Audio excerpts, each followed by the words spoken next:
This is Reimagining Abilities. Stories of the Charles Lea Center's impact supporting individuals with disabilities so they can be a part of the communities where they live, work, and play. Join us now in Reimagining Abilities. And we welcome you to the inaugural podcast for the Charles Lea Center called Reimagining Abilities. It's where the Charles Lea Center takes innovative technology and helps transform the lives of people with developmental disabilities. Joining us today for our first podcast is Jerry Bernard. He is the CEO of the Charles Lea Center. And Jerry, thank you for being with us today. Thank you very much. Looking forward to it. It's wonderful to be here, and we're really excited to be part of this brand new venture in doing our first podcast to talk about some really cool things that we're doing at the Charles Lea Center. And I think this kind of speaks to the abilities of the Charles Lea Center and where it is on the forefront of providing supports with this podcast. What do you hope this podcast will do for people who are able to watch it? I think hopefully it'll do a couple of things. One is I think we want to really talk about people with disabilities in a completely new way in terms of what their abilities are versus what their disabilities are.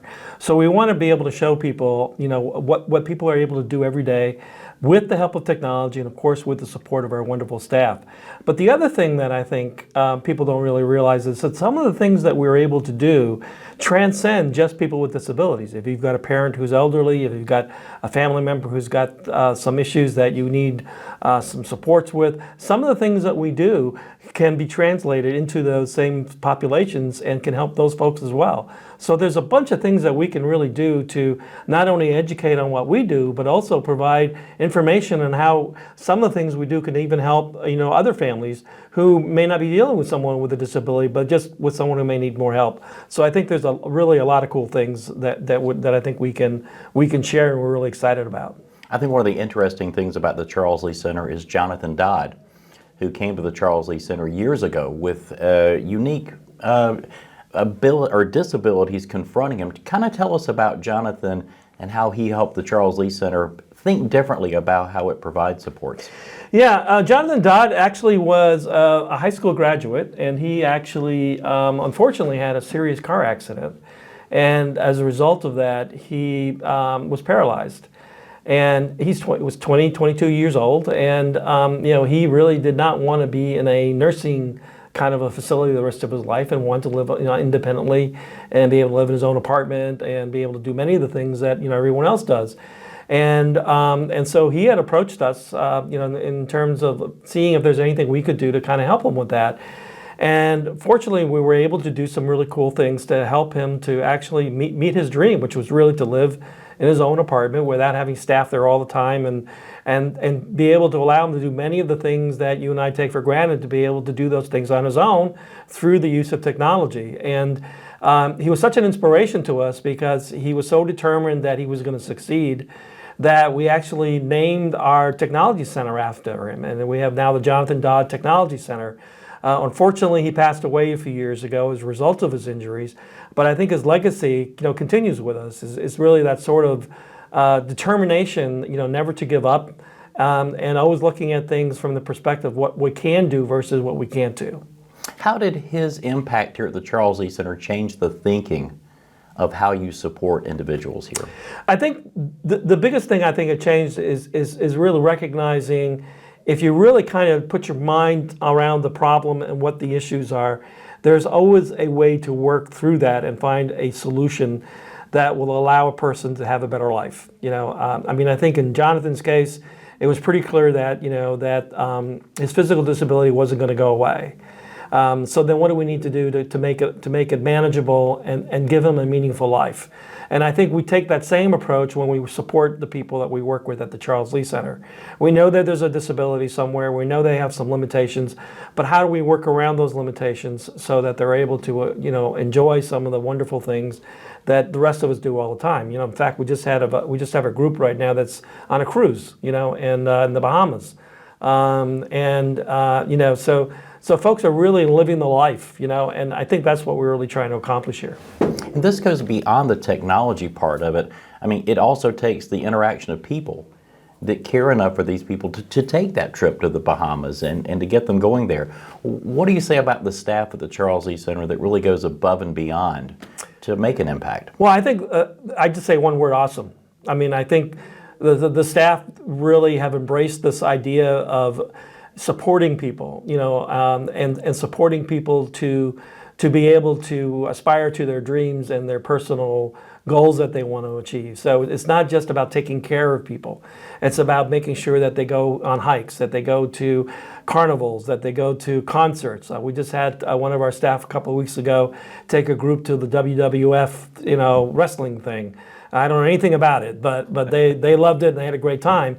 And it's those kinds of things that I think make the difference. We don't have people sitting around all day, drawing or doing something. They're out and about, and our staff do that, and they're energized, they're excited, and they're just incredible. They're incredible, and particularly in light of the last few years that we've had with COVID and everything else going on, their determination has even increased to be able to do some of the things that even through all the bad things that are going on, they still are trying to figure out ways to provide those meaningful opportunities for the people we support. Let's talk a little bit about you as CEO. Tell us how you came to the Charles Lea Center. How did you relocate to Spartanburg, South Carolina? Well, actually, I'm originally from New England. I had a fairly good career in Connecticut and New York, and then in Vermont. And there was this opportunity that came up. I was somewhat recruited. The board of directors, I think, has always had a commitment to look outside of the norm, and I think they wanted to recruit somebody who maybe has more of a national perspective in terms of disability services. And I just was fortunate enough to be selected, and more importantly, I made my wife happy by moving from a very cold climate to a warmer climate. So that was good on both fronts.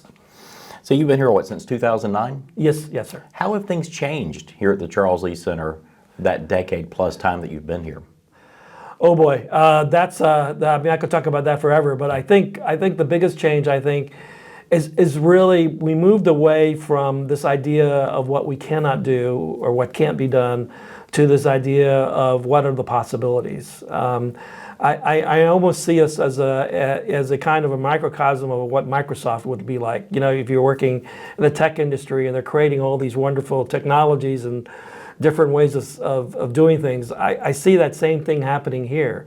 The way we're supporting people, we have different programs now that have been created, all directed to address specific issues that some of our individuals may have. We have a seniors program, we have an autism program, we have a pre-employment program, we have a program for people who don't really want to work and just want to go out and do things. We have skill development. The list goes on. And then just that enthusiasm and that excitement in terms of people really feeling that anything is possible. I think was a huge change for our center over the last years that we've been here, that I've been here, and to see that happen and see that develop has just been awesome. One of the things that the Charles Lea Center has kind of combated since COVID is staffing. A lot of companies across every platform is having a hard time recruiting to get workers in here. How do you try to get the most qualified people to come in and fill these positions when we're at such a shortage, not just here, but everywhere? Well, first of all, I'm not going to sugarcoat that because it is a problem. We are struggling with that.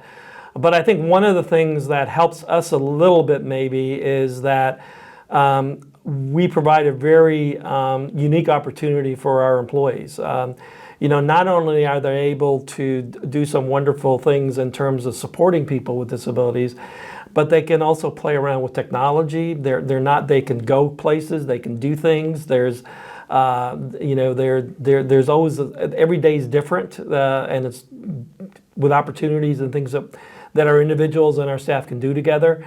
So I think some of those things have helped in terms of the recruitment. It's not like you're just taking care of somebody in a facility or you're taking care of them, in a nursing home or a nursing setting. And I'm not saying that that's a bad thing. It's just our whole focus has always been, getting people out and getting people involved in the community, having them do things in the community. And of course, our employees are the ones that are doing that with them and taking them out and doing those activities, playing with the technology, supporting people, doing the, we have individuals that like to do TikTok. We have individuals that are communicating through smartphones. All sorts of things that I think, particularly our younger staff who are more tech savvy, can kind of relate to and see the benefits of doing that. But to say that that we still are not struggling with that would be an understatement. I mean, I think we are, and we will probably continue for some time. But I do think those other factors that I just mentioned certainly help in those recruiting efforts that we do. I've been fortunate enough to work with the Charles Lea Center, helping tell some of these stories for a decade now. And the thing that I always walk away with is that you hire people that embrace the technology. They don't seem to be the type that shy away from it or say that technology's not good. How do you get people with that mindset, and how does that help your overall mission? Oh boy, I think what we do is we try to relate the technology to the service. And so what we try to get people to understand that technology is sort of like a natural support. Like we all use smartphones. For us, it's a natural support. I can check my calendar. I can send messages. I can work remotely. I don't have to be in my office. So that same principle applies in the workplace here. You don't need to be right there. I mean, we have remote opportunities for people to kind of support people remotely. So if there's issues with being right there, there's ways that can be kind of orchestrated to make that work. But I think what really helps us a lot is really, I think we do a pretty good job of explaining how the two things fit together, and then how, as an employee, you have a critical role in helping define how that's going to work. And I think that has had a major impact because they have a lot of decision-making authority around how these technologies are going to be used and the way they're going to be used and how they're going to support the person and the kinds of things they're going to do out in the communities that they're working in. So I think all those things really help sort of get buy-in into this way of thinking. And I think it's because many people know that they're already using this technology in their own lives. So they're understanding it's helping us every day in the things that we do. So I think they can see that translate into the work that they do here at the center. One of the things that really impresses me most is you're using technology that's off the shelf. I mean, like you say, you're using things that we're already using: iPads, the smart tablets, the Alexas, the Siris. You're just taking those and you're finding unique purposes for them. Tell me about your technology team that looks at these and tries to reimagine, how can we implement this into the Charles Lea Center? Yeah, we got an incredible group there. I mean, the imagination part is just incredible. I mean, like I said, it's almost like, I use Disney as an example. There's this, use your imagination and it'll happen. And I think we have folks here that kind of think the same way. I mean, I have a team that just looks at this technology and say, how about if we use it for this? Or how can we adapt it to make it work for that? Again, it's individualized for each person that we support. But we got such a great group of creative thinkers in this organization that kind of looks at a problem or an issue, and they figure out how to make all this stuff to work. Now, I'll be the first to admit, I'm not a technology person. I mean, I get my daughter to help me put addresses in my phones or whatever I need to do. But I think we all share that same philosophy that that there are ways that we can do things differently if we learn to think differently. And I think that's what we're trying to get people to become more comfortable with. Don't just think in terms of what we know today. Think in terms of what we will want to know tomorrow. And I think that really helps us and this wonderful group of people that we have. And we got a team. We got IT people. We got program people. We have an innovations team that manages most of the technology, the innovative technology that we use. And everyone working together to really find those solutions and brainstorm, what would be the best way to make this work for this person. I think it's really cool, particularly when you see the end product and how it impacts that person at the end, and then how excited they are. We have one gentleman who is able to completely manage his room, without any staff person. And that may not sound like a big deal to us, but when he first was able to do that, that smile that he had on his face was priceless. And that's what we live for. We'll talk more about this in a future podcast coming up down the road, but all across Spartanburg County, you've got all these homes that are just kind of integrated into the community. Kind of tell us about that program and how that fosters a sense of independence for the individuals at the Charles. Yeah, I think living in the community and being part of the community, being a neighbor, doing something, the same routines that everyone else does, go to the grocery store, going out for dinner once in a while, or maybe going to the movies, or going away for a long weekend, normal things that everyone else does. Those are the things that we want to make sure becomes part of the routine of the people that we support, that their lives really are no different than anybody else's. The only difference is that they may need a little bit different support to be able to do that.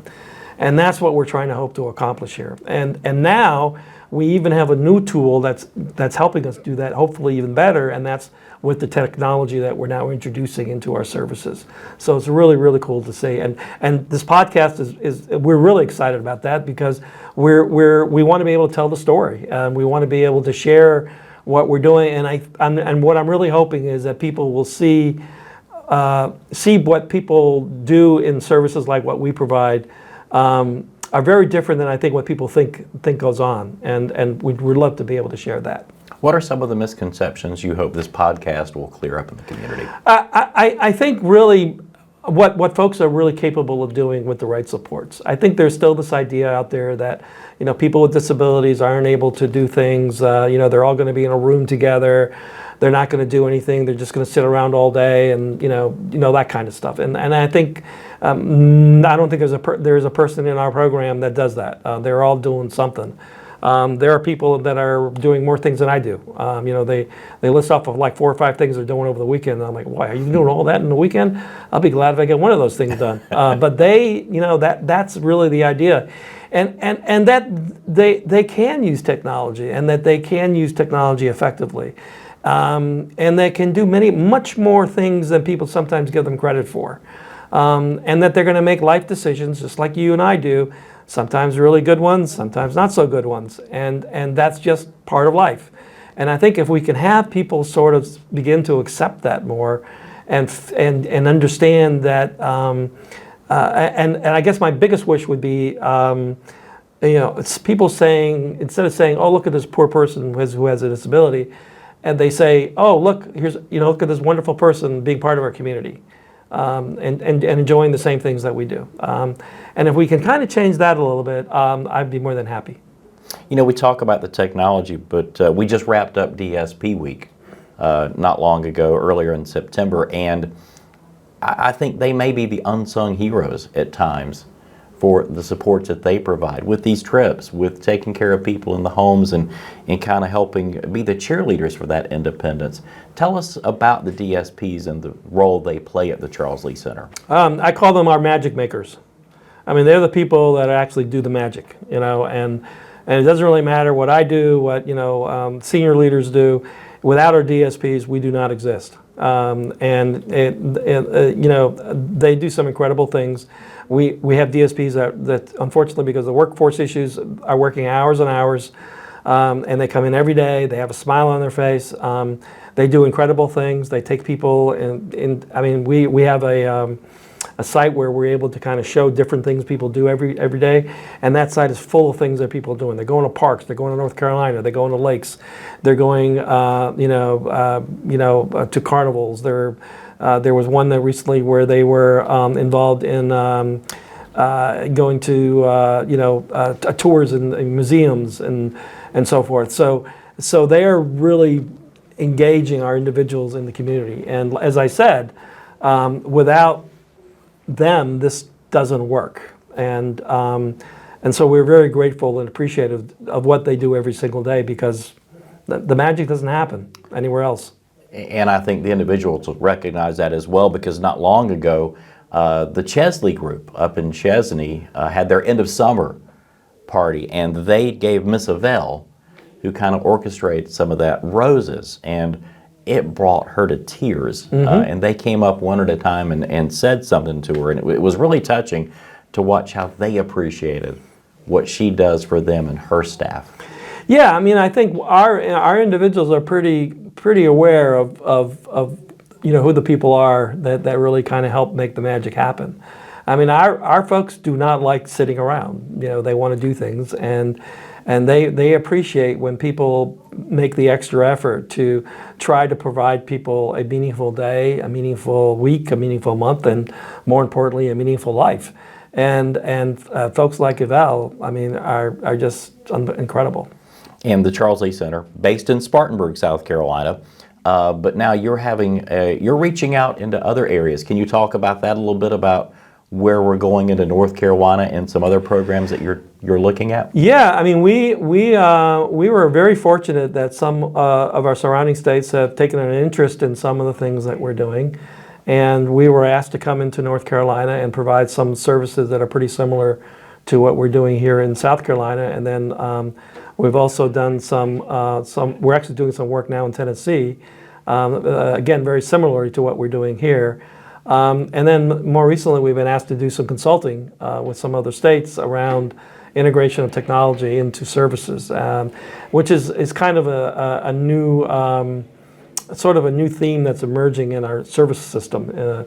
More and more people are recognizing the value of integration of technology. And I think a lot of it has to do because technology is viewed by many as a natural support. So how do we help people to be more independent without having staff having to be there every few minutes, and allowing people to have more control over their lives? So we've been very blessed in being able to do some of those things. Who knows where it's going to go. But certainly it's very humbling to be asked to come into other states to do some of the things that we do. So yeah, it's been pretty cool. And while we have the audience here, anything you would like to add to share with them on this first podcast for the Charles Lea Center? Yes, please make sure you tune in to our next one. That's for sure. We will have individuals coming on. We have other staff that are going to be presenting. And we're going to tell you our story in the most entertaining way that we can, and also hopefully with a lot of information that, as I said at the very beginning, is transferable and can be helpful to just about anybody. So we hope to see you again. And again, thank you for allowing us to be part of your morning or your day. And one of the things we didn't touch on that we're going to talk about our next podcast is October is Employment Disability Awareness Month. Yes, and the very Charles exciting. Lea Center has really been instrumental and on the forefront of getting our individuals into the workforce and making a difference and getting that paycheck. So we're going to touch on that in our next episode. Very exciting. Awesome. Jerry, thank you. Thank you very much. Appreciate it. For being with us, and we look forward to seeing you on our next edition of Reimagining Abilities. The Charles Lea Center is really changing the shape of the way that supports are provided to individuals with developmental disabilities. Thank you so much for joining us, and we hope you have a great day.